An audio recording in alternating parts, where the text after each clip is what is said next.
For thousands of years, the mountains and high plateaus between Mesopotamia and Anatolia have been home to a people known as the Kurds.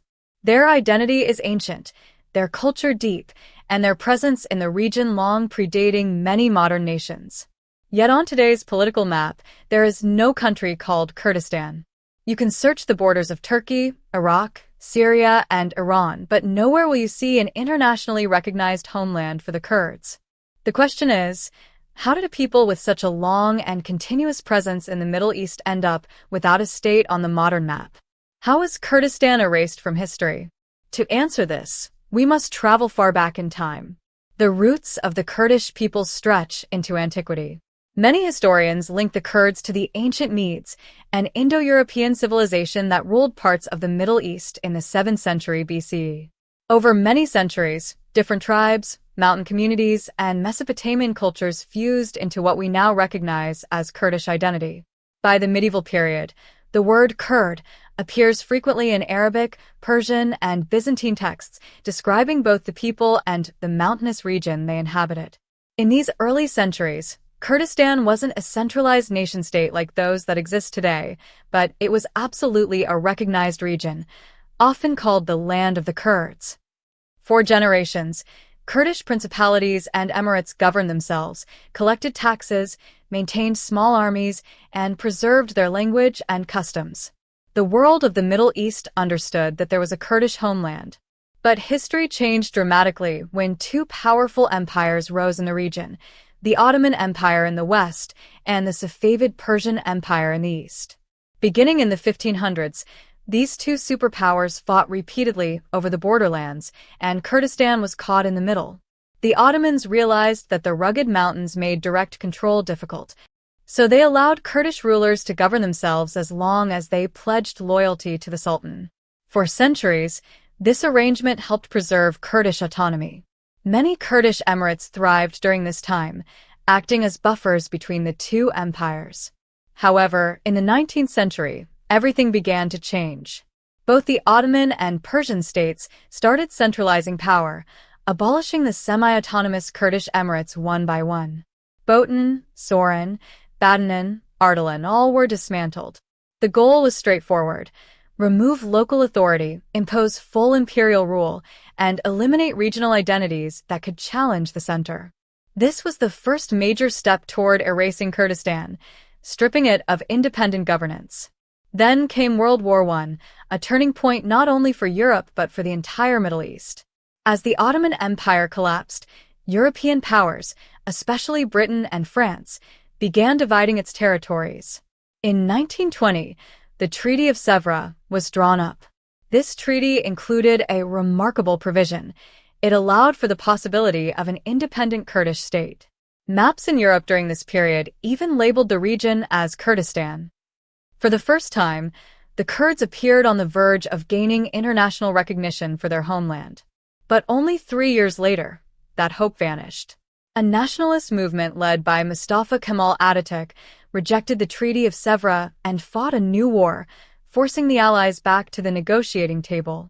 The result was the Treaty of Lausanne in 1923, a treaty that reshaped the entire Middle East and erased Kurdistan from international consideration.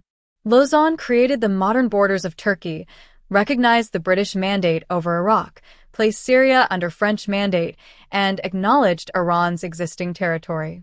But it made no mention of Kurds. No rights, no autonomy, no state. The Kurdish homeland was divided into 4 countries without the consent of the Kurdish people themselves. This moment, one diplomatic meeting in Switzerland, became the defining turning point that removed Kurdistan from the political map. What followed was a process of systematic erasure across all 4 countries. In Turkey, Kurdish language, culture, and identity were aggressively suppressed. For decades, even speaking Kurdish in public was banned.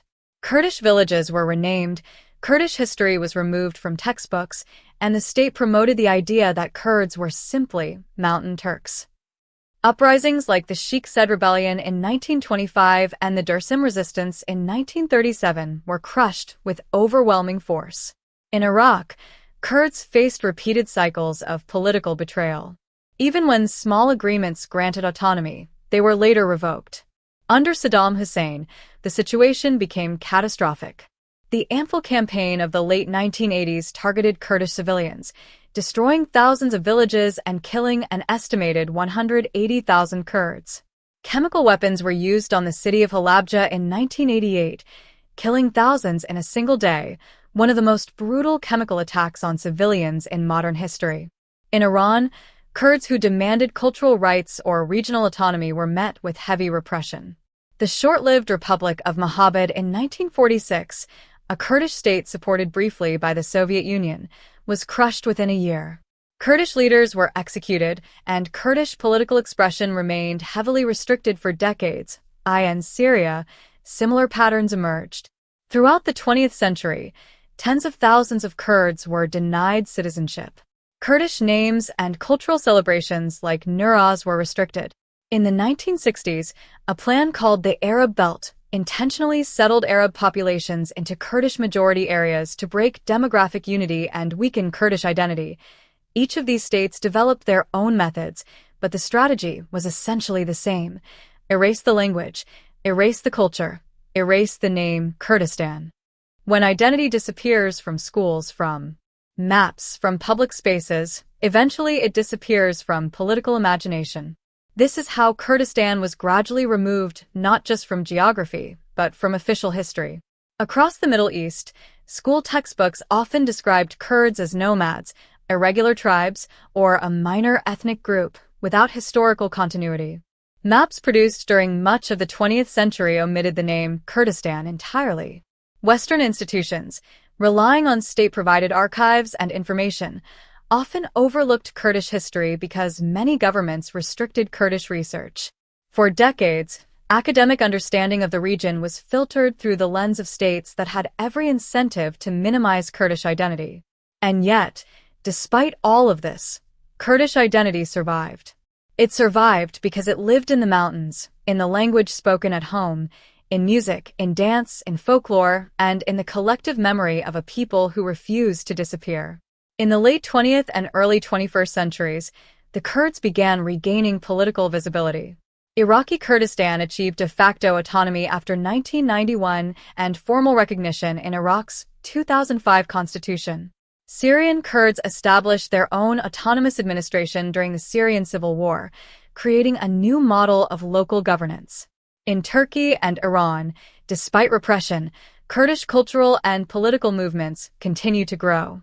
Kurdistan may have been erased from official maps, but it was never erased from the hearts of millions of people. The Kurds are one of the largest ethnic groups in the world without a nation-state, not because they never had a homeland, but because powerful empires and modern states found it convenient to divide and suppress them. The story of Kurdistan is not a story of a forgotten land. It is a story of a land deliberately erased for political purposes, but the endurance of Kurdish identity shows that a homeland is more than lines on a map. A nation survives in its people, in their culture, their language, their resilience. And today, as Kurdish regions assert greater autonomy and global recognition increases, the world is beginning to rediscover what history tried to bury, that Kurdistan existed, that Kurdistan was real, and that the Kurdish people never forgot it.